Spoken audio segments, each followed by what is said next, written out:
आप सबको जय मसीह की। Bible stories Hindi YouTube channel पर आप सबका स्वागत है। हमारे आज का विषय है प्रेम धीरजवंत है।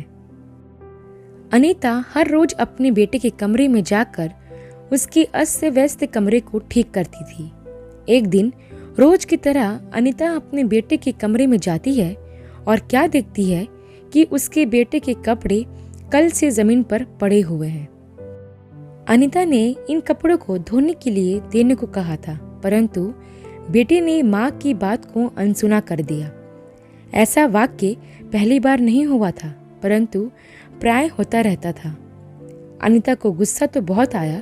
वह चाहती तो इस कार्य के लिए अपने बेटे को मार सकती थी, उसके कपड़े फेंक सकती थी, मानो गुस्से में कुछ भी कर सकती थी, परंतु अनीता ने ऐसा कुछ भी नहीं किया, क्योंकि वह जानती थी ऐसा करने से कुछ भी लाभ नहीं होगा। उसका बेटा और भी ढीठ हो सकता है।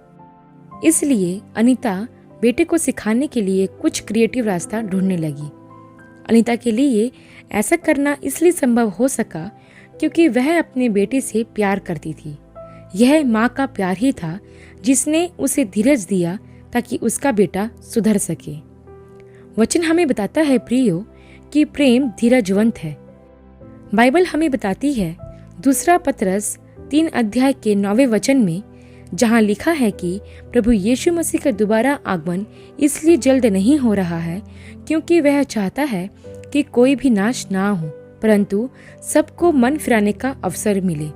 प्रभु यीशु मसीह हम सबसे प्रेम करता है, इसलिए बड़े धीरज के साथ हमारे मन फिराने का इंतजार कर रहा है ताकि न्याय के समय हम स्थिर खड़े रह सकें।